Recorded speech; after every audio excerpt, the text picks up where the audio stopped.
Здесь очень важна концепция, логика и отбор куратора. Да. Вот. И очень важно то, как Виталий Пацюков, как он подобрал, собрал вот именно этих участников, именно этих художников, которые позволяют вот проследить логику развития истории вот, арт-звука. Да, и разные аспекты да, показать. Разные аспекты показать. Если представь, она на самом деле большая, часовая работа, фактически это фильм, потому что она в оригинале она проигрывалась на 9 экранах, и такая была большая сфера, и изображение шло параллельно, то есть там будет сразу 3 сцены, которые были разделены. У нас все сцены последовательно, но нам очень важно было эту работу все-таки показать, потому что нет такой возможности сделать такую огромную сферу, как это было в Венеции, или как это было в центре современной культуры «Гараж». А ЕС+Ф, они занимаются еще скульптурой, фотографией, то есть они такие настоящие мультимедийные художники. Вот, но здесь вот сочетание фотографий, компьютерной графики, то есть здесь очень сложная техника, там они сделали около 40 000 фотографий для того, чтобы эту работу воспроизвести.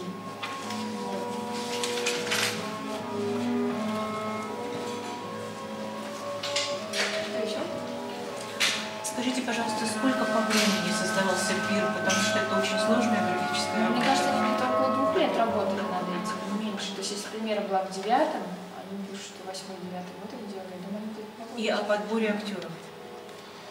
Ну, это какой-то, в общем, ряд людей, статистов, которые вы очень часто можете увидеть в их работах, и там «Последнее восстание». Но актеры там тоже профессиональные присутствуют, и модели. Да, отлично. Имена, не помню, вот они узнаваемые. Там еще такой есть очень известный Данил, я не помню, как его фамилия, модель, мужчина с такими рыжими волосами. То есть там можно увидеть каких-то персонажей, которых вы знаете.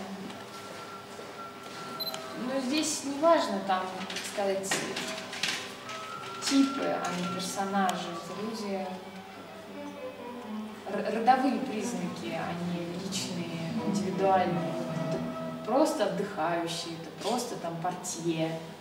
Это как у Малевича, крестьянин, да? Это не какой-то конкретный там крестьянин, это образ крестьянина. Ну, наверняка это самый дорогостоящий проект из того, что вы показываете. Ну да, бесспорно. Какова стоимость? Мне сложно сказать, если вы посмотрите в интернете, я думаю, можно найдете какую-то информацию об этом. Мне уже это не так важно, сколько это стоило, важно, как это выглядит в конечном итоге. Но это такой мир соблазняющий человека, поскольку там все это закончится катастрофой, то можно сказать, что это даже в каком-то смысле нравоучительный фильм. Да? Классика специфическая за счет того, что это кадрирование, да, много фотографий, которые потом соединены, и поэтому, как сказать, возникает вот эта самая механистичность, которая заставляет нас думать о том, что это не живые люди, а какие-то ходячие преобразные идеи.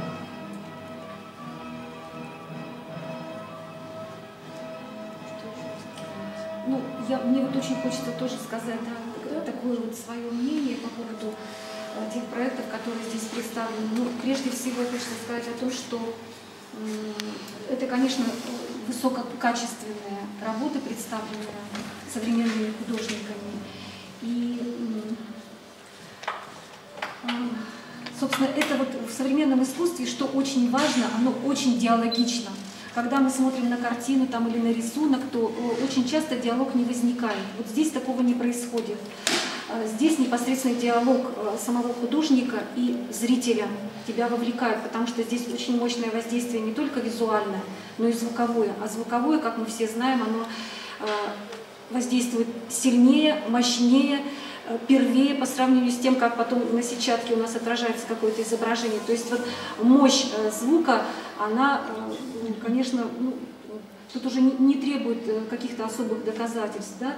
И когда мы смотрим вот работы последние современных художников, то в результате этого диалога мы оказываемся все туда вовлеченными, и в результате происходит вот тот необходимый при общении с искусством катарсис, когда ты начинаешь понимать, вот особенно после АЕСов, что ты находишься вовлечен в невероятно драматичную современную жизнь. То есть современная жизнь — это, по сути дела, драма, наполненная, конечно, красотой, эстетикой, но вот современный художник, он открывает этот драматизм, может быть, более остро, чем это делают какие-то традиционные, может быть, виды и жанры искусства. И в этом вот невероятная сила и вот острота таких проектов.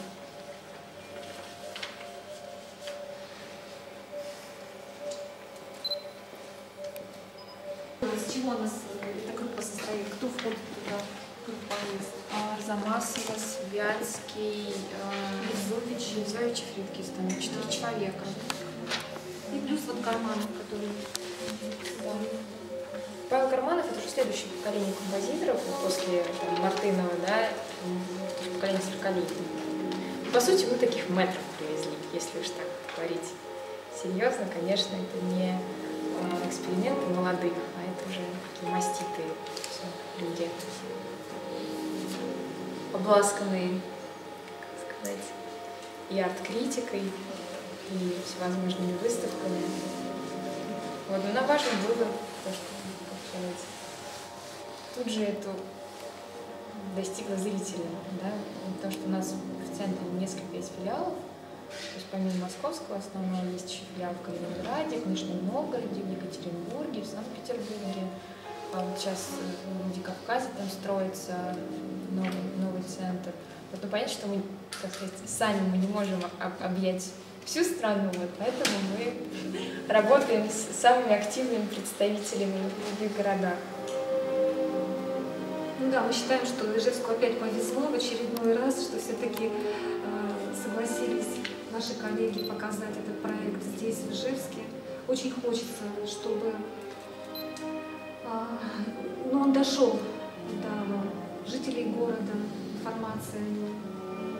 Я думаю, что это проект, который ориентирован совершенно на разные целевые аудитории, и люди совершенно разных возрастов и взглядов могут найти здесь что-то для себя, потому что здесь очень лихо, мне кажется, сочетается такая традиционная красота звучания, там, классическая музыка, которая, конечно, в неком препарированном виде дана, да, не в чистом, вот, и какие-то такие уже современные тенденции. Вот. И я надеюсь, что, может быть, это будет хорошая провокация для не только зрителя, но и для местного арт-сообщества, может быть, кого-то это на что-то сподвигнет. Здесь важно, конечно, показать, что природное искусство, она меняется.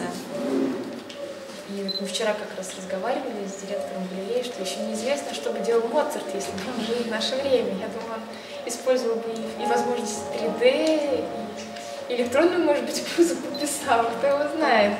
Вот, поэтому сегодня важна идея, да, как она будет уже реализована. Все зависит от степени ограниченности фантазии. Это же уже то пространство, в котором настолько реальность и воображаемое перемешаны, что, в общем-то, уже нельзя это отделить цифровое, да, от настоящего. В этом, собственно, и сложность нашего времени, да, можно все что угодно сфальсифицировать, можно создать любой мир, но другое дело, что всегда надо помнить, что ты находишься в контуре своего тела. И вот, может быть, именно акустическая составляющая, она помогает человеку себя осознавать как все-таки не цифровое существо, которое может там в интернет провалиться и исчезнуть, а все-таки как трехмерное живое. Это тоже важно. Проблема идентификации себя в изменяющемся мире. Это все меньше человеческого. Ну, я думаю, что несмотря на то, что это, конечно, видеопроект, здесь полностью из видеоарта состоит выставка, все равно это очень чувственный проект, который не даст вам забыть о том, что вы люди, а не функции. Но это, по сути, такая огромная эпопея в формате видеоарта. То есть то, что, не знаю, то, что в романе там описывается на протяжении там 300 страниц, это вот здесь вот, это работа, поэтому очень важно, что там есть с одной стороны, традиция очень древняя, античная, пластика. Если вы так внимательно посмотрите, они все принимают время от времени позы, там, скульптуры, не знаю, там, 2000-летней давности. То есть это вот такая вот пластика, которую там видите на вазах, да, древнегреческих. Вот. А с другой стороны, это очень современное высказывание, то есть, ну, как сказать, само видеоизображение с очень мощной культурой визуальной, но при этом оно очень современно. Такое философское, визуально-философское размышление о сегодняшнем человеке.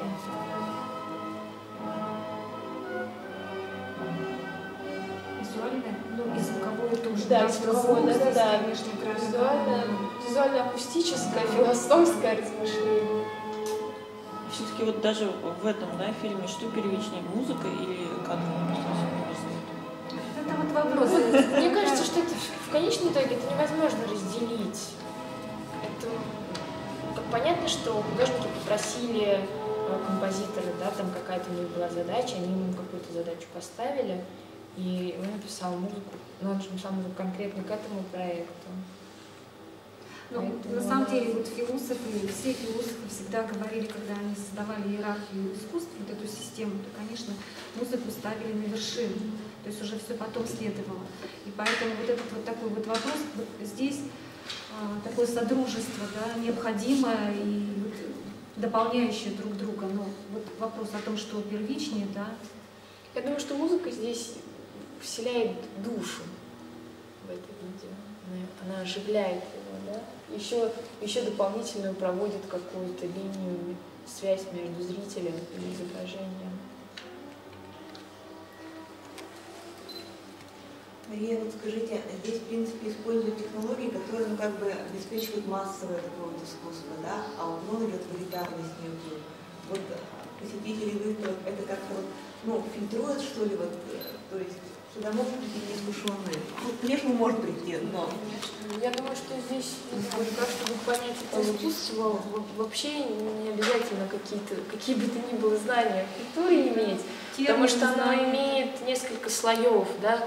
Кто-то здесь просто вот увидит некий фильм, да, кто-то там увидит вот эту там пластику античную, которая скрывается за каждой мизансценой, а кто-то узнает музыку, там, не знаю, Моцарта.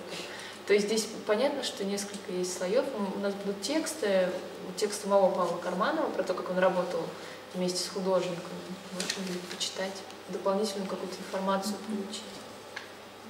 Да? Да. Ну, так вот.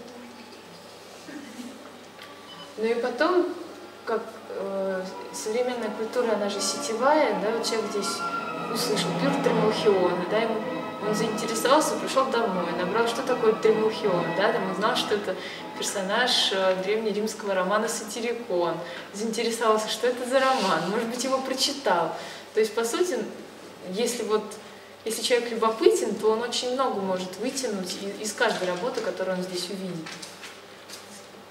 То есть это, как бы, каждая работа — это такие ворота в пространство культуры и огромное количество гиперссылок.